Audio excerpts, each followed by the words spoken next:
Bonjour à tous, ravi de vous retrouver pour votre quotidienne Quintet Flash. Et ce mercredi, on prend la direction de Vincennes à l'occasion du Prix de Poitiers. C'est une course réservée à des chevaux âgés de 8 à 10 ans.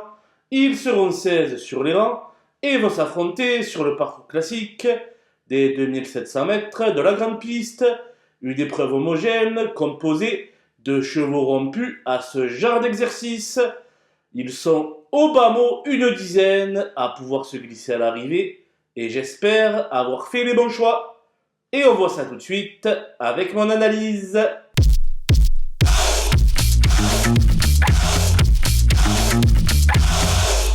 Les bases avec le 7 Guide-moi Forgan qui s'est imposé de peu dans le prix de Tourcoing, mais en vrai patron, désormais revenu au mieux, il peut doubler la mise.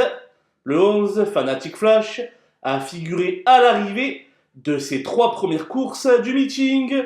L'an passé, on l'a vu à son avantage dans 2 étapes du Grand National du Trot.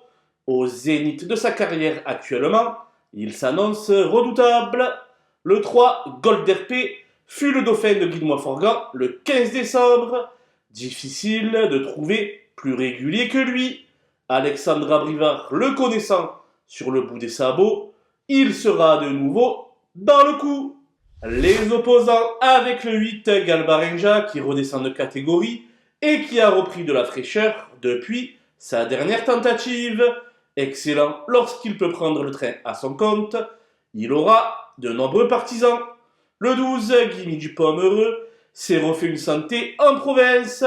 Il faut souligner qu'il va évoluer pieds nus, contrairement à ses 2 derniers échecs sur la cendrée parisienne. Il devrait donc montrer son vrai visage.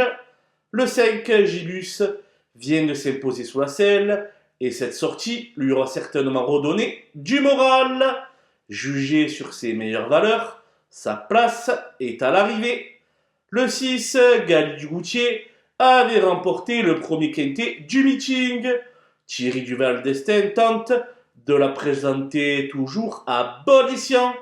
Une petite place en bout de piste devrait lui échoir.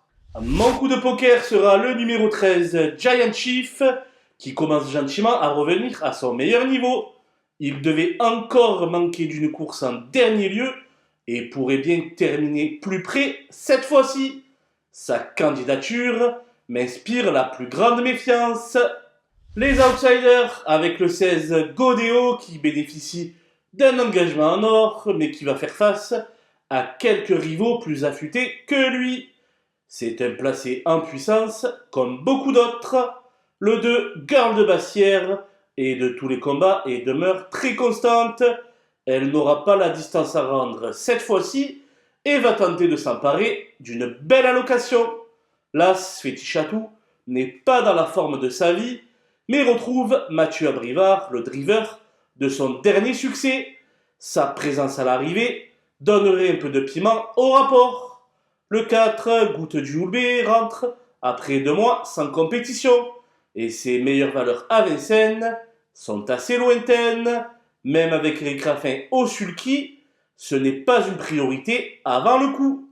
Le 10, Esteban Giel, vient de compléter l'arrivée du Prix de Strasbourg.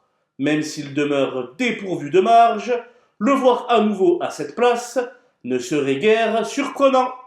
Le 15, Flya Kaluma, se contente de petites places ces derniers temps. D'autres candidatures que la sienne me semblent nettement préférables. Le 14, Esperanzo, est de retour chez la famille Mottier après un séjour dans le sud sous la houlette de David Beckert. Face à ses cadets, il semble toutefois confronté à une tâche délicate. Dans cette épreuve très ouverte, je n'ai éliminé qu'un seul concurrent et ce sera le numéro 9, Éclair Gold, qui doit impérativement longer le rail pour espérer glaner un bon résultat. Ce scénario de course comportant de nombreux aléas, j'ai décidé de ne pas le retenir. Voilà, nous avons passé en revue les 16 partants de ce prix de Poitiers. Je vous quitte avec ma sélection et mes conseils de jeu. Bonjour à tous!